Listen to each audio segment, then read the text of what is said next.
नमस्कार। ये हाजीपुर लोकसभा का क्षेत्र है और इस बार की चुनाव काफ़ी बड़ी टक्कर की लड़ाई है। इस बार हाजीपुर जहां एक तरफ से मोदी के हनुमान कहे जाने वाले चिराग पासवान जी आ रहे हैं, तो दूसरी तरफ लालू के राम शिवचंद्र राम। तो इस बार किस तरह का माहौल है? हमारे साथ एक युवा है और आप देख सकते हैं कि युवा भी है, साथ ही साथ आरजेडी लवर है।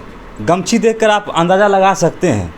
तो हम जानने की कोशिश करेंगे कि इस बार हाजीपुर लोकसभा में किस तरह की चुनावी माहौल है। तो सबसे पहले बताइए कि इस बार की चुनाव में किस तरह का माहौल है आपके क्षेत्र में?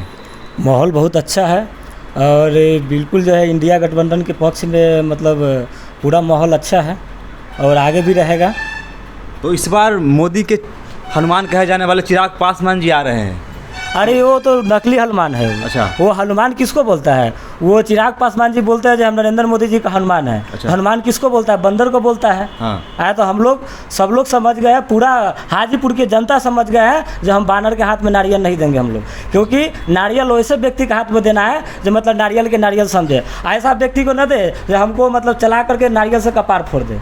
तो मतलब हम लोग समझ गया, पूरा हाजीपुर की जनता समझ गई इस बात को। इस बार जो है हम लोग नारियल को नारियल समझने वाला व्यक्ति को हम लोग देंगे।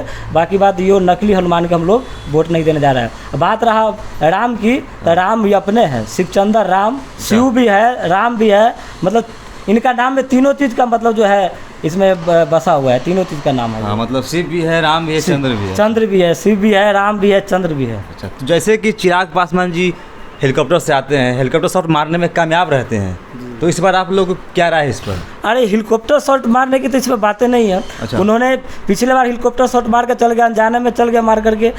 जनता इस बात को, उनको बातों को नहीं समझ पाई थी जनता। लेकिन इस बार जो है पूरा हाजीपुर का जनता उनके रवैया को समझ गया है। इस बार यरकर मार करके उसको आउट करने का काम करेंगे और दिल्ली के गद्दी पर से उतारने का काम करेंगे। और यहाँ का जो असली जो है हाजीपुर का बेटा वही नेता होगा। तो कहीं ना कहीं आप एक युवा है, तो आप लोगों की क्या मुद्दा रहेगी इस बार? मेरा मुद्दा यही रहेगा, रोजगार मिले सबको। अच्छा। मतलब शोषित पीड़ित दलित सबका न्याय हो, सबका सम्मान हो, यही मतलब हम लोग का रहेगा मुद्दा। तो आपको नहीं लगता है कि मोदी जी भी है, मोदी जी रोजगार की बात करते हैं, गरीबी की बात करते हैं, तो अरे वो गरीब के कहाँ बात करते हैं? आप देख, गरीब का बात करते हैं, शोषित पीड़ित का बात करते हैं, तो आप मणिपुर का घटना के देख लीजिए। आपको भाजपा के सांसद ब्रिजभूषण सिंह जो देखिए महिला पहलवान के साथ बलात्कार किया। अच्छा। उसके साथ गलत हरकत किया, लेकिन आज देख लीजिए वो चौराहा पर घूम रहे हैं एकदम सीना टाइट कर करके। वही बोलने वाले लोग हैं, वही भाजपा का मतलब सोच है, वही विचार है। मोदी जी कह रहे हैं कि हम 5 किलो अनाज देते हैं सभी गरीबों को। देखिए 5 किलो अनाज इसलिए देते हैं। हाँ। जनता को मालूम नहीं है। अगर मोदी जी अगर 5 किलो अनाज दे करके एहसान नहीं कर रहे हैं, अगर मोदी जी अगर अच्छा काम किए होते हैं ना, तो मतलब 5 किलो अगर जनता के प्रति अच्छा काम किए होते हैं। अच्छा। तो वो 5 किलो मतलब अपने से जो है अनाज खरीदने लायक आज तक जो है जनता को नहीं बना पाए, देश के जनता को। तो इसके लिए दुख की बात है, ये गर्व की बात नहीं है। अब बात रहा 5 किलो के, तो अभी मालूम नहीं है अपने भारत को जनता को और पूरे लोगों को मालूम नहीं है। ये चूहा को आपने देखा होगा, मुफ्त में राशन क्यों दिया जाता है? मुफ्त में राशन चूहा के मालूम नहीं है ये मुफ्त में हमें राशन क्यों दिया जाता है, इसीलिए चूहा का मौत हो जाता है। जिस दिन चूहा समझ जाएगा जब हमें मुफ्त में राशन क्यों दी जाती है, तो चूहा का मौत नहीं होगा। वही हाल जो है अपने देश के जनता के साथ कर रहे हैं। तो लोगों को समझना होगा जो हमको मुफ्त में अनाज, हमको राशन और क्यों दी जा रही है, इस बात को समझना पड़ेगा। पूरे देश के जनता को समझना पड़ेगा। इस बार समझ गए, पूरा देश के जनता समझ गए, हमको मुफ्त का राशन नहीं चाहिए। तो दलित, पिछड़ा, शोषित पीड़ित का जो आवाज़ का बुलंद करे, उसी को हम लोग नेता बनाएंगे। आज जिन्होंने सदियों से सब लोगों को गुमराह करके और ठगने का काम किया, इस बार जो है दिल्ली के सत्ता पर हम लोग उतारने के काम करेंगे। ये पूरा देश बोल रहा है। अच्छा। नरेंद्र मोदी के सत्ता डोल रहा है। कहीं ना कहीं आपके नेता तेजस्वी यादव जो कि घोषणा पत्र में जारी किए हैं कि 1 करोड़ रोजगार देंगे, जी तो जी, विरोधी कह रहे हैं कि कहाँ से लाएंगे रोजगार? अरे कहाँ से लाएंगे रोजगार? विरोधी तो पहले भी, इससे पहले भी कर रहे थे, नीतीश बाबू कर रहे थे। अच्छा। ये 10 लाख रोजगार कहाँ से मिला? आपने देखे ना, 17 महीना में करके देखा है। 5 लाख रोजगार लोगों को मिली कि नहीं मिली? अच्छा। उस समय भी तो करे थे, कहाँ से मिलेगा? तो ये बात जो है हम लोग कहते हैं, उस बात पर जो है जिस उम्मीद से हम लोग बोलते हैं उस उम्मीद पर हम लोग खड़ा उतरते हैं। माननीय तेजस्वी जी उतरे हैं और आगे भी मतलब जो वादा किया है उस बात पर जो है खड़ा उतरेंगे। तो आप युवा है, आप रोजगार के मसला पे सपोर्ट कर रहे हैं। जी, रोजगार के मसला पर हम क्यों हिंदू मुस्लिम के मतलब झूठा बातों में हम लोग आएंगे। हम लोग जो रोजगार की बात करें, जो युवा के हित में बात करें, जो नौकरी का बात करें, हम उसी को हम लोग साथ कर देंगे।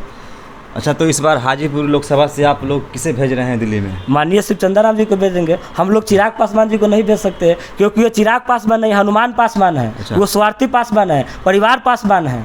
तो हम लोग स्वार्थी पासवान को, कई वो पासवान को बेटा को अभी तक MLA सांसद बना दिए हैं। सिर्फ अपना परिवार के बारे में सोचते रहते हैं और उनके अपने परिवार के अलावा कुछ नहीं सोचते हैं उनको। आप परिवार पासवान कह रहे हैं, विरोधी दल जो है लालू यादव के बारे में बोलते हैं कि परिवारवाद सिर्फ करते हैं। अरे परिवार, उससे ज़्यादा तो कोई परिवार है ही ना। चच्चा, भतीजा, बहन, जीजा, उससे तो बड़ा कोई परिवार है ही नहीं। परिवारवाद अच्छा, कोई है ही नहीं परिवारवाद चिराग पासवान जी से। तो इस बार लगता है कि आप मोदी के हनुमान को समुद्र पार करने नहीं दीजिएगा? क्यों, बिल्कुल नहीं देंगे। बहुत राक्षस लगा हुआ है उसको खाने के लिए। अच्छा, इस बार उस बार मतलब उधर नकली चीज़ था, लेकिन इस बार असली में जो है मतलब पूरा। देखिए, हम लोग को पहले मालूम नहीं था। देखिए, रामायण में आपने देखे होंगे जो हनुमान जी के बहुत अथाह शक्ति था। अच्छा। लेकिन समुद्र के तट पर जब उड़ान भर रहे थे तो उनको क्या हो गया था, शक्ति भूल गए थे। तो हम लोग असली हनुमान है। हम पूरा जनता को इस बार आगाज किया हम लोग, और सब लोग को हम लोग परिवर्तन किया है, और सब लोग को ज़्यादा को बताया है जो अपने शक्ति के, अपने ताकत को पहचानिए। हम लोग पूरा 85% है। हम लोग उसको ईट से ईट बजाने का काम करेंगे। इस बार संविधान खत्म करने की बात कर रहे हैं। तो इस बार जान जाइए, भले नरेंद्र मोदी और भाजपा सरकार राज्यसभा में बहुमत में है, लोकसभा में बहुमत में है, लेकिन हम पूरा बहुजन समाज, पूरा दलित समाज, पूरा देश में बहुमत में है। अगर हमारे आरक्षण के साथ, हमारे संविधान के साथ छेड़छाड़ करेगा तो हमको ईंट से ईंट बजाने का काम करेंगे उनको हम लोग। लेकिन कहीं ना कहीं चिराग पासवान जी बोले हैं मंच से कि हम संविधान को मतलब झुकने नहीं देंगे और आरक्षण को भी कभी कम नहीं होने देंगे जब तक हम हैं। अरे वो कहने की बात है। कसम भी खाए हैं पिताजी। अरे वो नकली कसम खाते, वो उनको तो पिताजी का अपमानित किया गया। देखबे कि पूरा जो उनका पिताजी का जो है स्टैच्यू था सब बाहर निकाल के बिक जाता ना, उनके साथ अपमानित किया गया। फिर भी मतलब भाजपा के गोदी में है। तो इस बार आप लोग की मतलब पूरा मनसा है कि चंद्राराम जी? पूरा मनसा है, मेरा ही मनसा नहीं है। अच्छा। ये पूरा हाजीपुर के जनता के मनसा है। हाँ। यहाँ से जो असली राम है वही जाएगा। यहाँ पर हाजीपुर का बेटा ही नेता बनेगा हाजीपुर का। बाहरी को इस बार नहीं मतलब इसमें घुसने देंगे हम लोग। तो दोस्तों, कैसा लगा आपको बातचीत? आप हमारे कमेंट सेक्शन में अपनी राय बता सकते हैं।